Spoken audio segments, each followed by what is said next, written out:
सभी साईं भक्तों को जय साईं राम।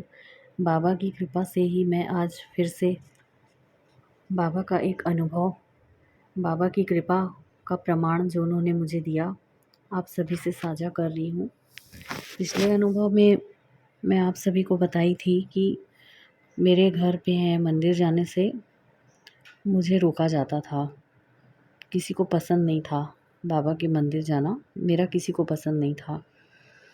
तो फिर ऐसे में मैं बाबा के बिना रह नहीं सकती थी। बाबा के दर्शनों के बिना मैं रह नहीं पाती थी। मैं बहुत व्याकुल रहती थी बाबा के दर्शन के बिना, और बाबा मुझे खींचते थे। पूरा आभास होता था कि बाबा मुझे खींच रहे हैं। मैं रह नहीं पाती थी। अपने आप को मैं रोक नहीं पाती थी बाबा के मंदिर जाने से। तो फिर मैं गुरुवार को बाबा के मंदिर जाना शुरू की, धूप आरती में। फिर ऐसा हुआ कि उस पर भी गुरुवार के दिन जाने पे भी मुझ पर मतलब थोड़ा रोक लगाई गई कि मत जाओ, घर पे ऐसा बोला जा रहा था। तो मैं बहुत रोती थी बाबा के दर्शन के लिए। एकदम मेरा मन नहीं मानता था कि मुझे जाना ही है, ऐसा लगता था, और मैं किसी को कह भी नहीं पाती थी। तो फिर ऐसे में एक दिन क्या हुआ ना कि बिल्कुल ही मना कर रहे थे मंदिर जाने के लिए कि मत जाओ। तो मैं बहुत बहुत मतलब दुखी थी कि बाबा मुझे बुलाओ कैसे भी करके। तो फिर ऐसे में बाबा है ना, एक भाभी से मुझे मिलवाए जो हमारे घर के पीछे ही रहती हैं। तो उन्होंने मुझसे कहा कि 9 गुरुवार का बाबा का व्रत करो, तो बाबा तुम्हारी इच्छा पूरी करेंगे। तो मैं ना सच्चे मन से ना बाबा के 9 गुरुवार का व्रत की, और मेरे मन में सिर्फ यही एक इच्छा थी कि बाबा मुझे शिरडी बुलाओ और अपने दर्शन दो। और मेरे मन में कोई भी इच्छा नहीं है बाबा, बस मैं आपके दर्शन करना चाहती हूँ।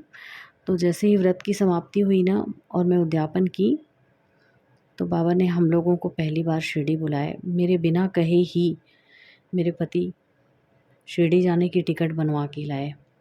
और जब तो फिर हम लोग शिरडी गए। और जब मैंने व्रत रखना शुरू की थी ना, तो उसी समय एक बाबा ने ऐसी योजना बनाई थी कि मेरा भाई है बार बार फ़ोन कर रहा था इनको कि आप लोग शिरडी जाओ, आप लोग शिरडी जाओ। ऐसा लग रहा था कि बाबा ही मेरे भाई के मुख से कहलवा रहे हैं कि शिरडी आओ, शिरडी आओ। ऐसा रोज़ ही हो रहा था और मैं सुन भी रही थी। लेकिन मैं अपने पति को बोली नहीं थी कि हम लोग शिरडी जाएँ। बस 9 गुरुवार रखना जब शुरू की थी व्रत का, तब से मन में थी कि बाबा मेरे को शिरडी बुलाओ। और व्रत रखते-रखते मतलब जब 9 गुरुवार पूरे होने को आए, तो शिरडी जाने की टिकट बन के आई और हम लोग बाबा के दर्शन किए।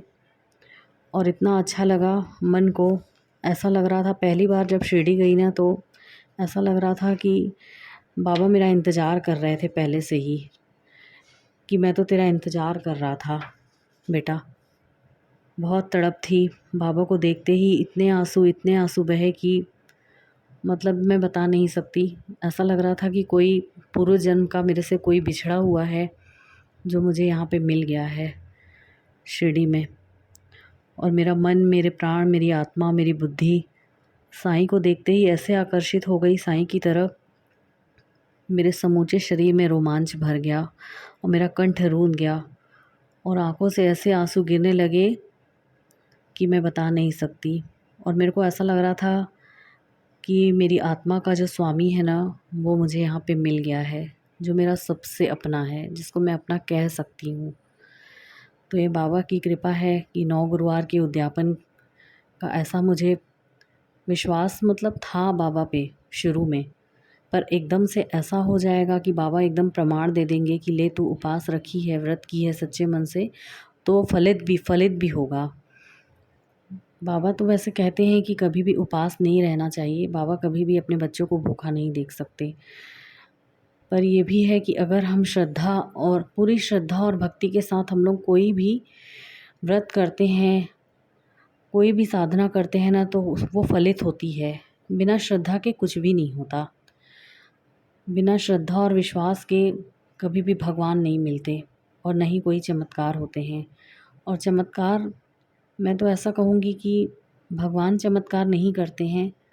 हमारी जो श्रद्धा रहती है, पूरी श्रद्धा रहती है, विश्वास रहता है, वही एक चमत्कार का रूप ले लेता है।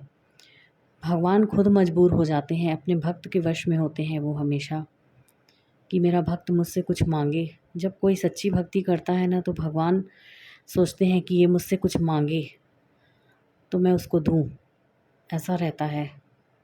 विश्वास की डोर है, वो मन से मन की कड़ी है ना, जुड़ी रहती है भगवान की। तो यही हुआ कि बाबा मुझे बुलाए शिरडी, और उसके बाद से तो बस पूरा जीवन ही साईंमय हो गया। बाबा के बिना कुछ भी नहीं है। जय साईं राम सभी साईं भक्तों को।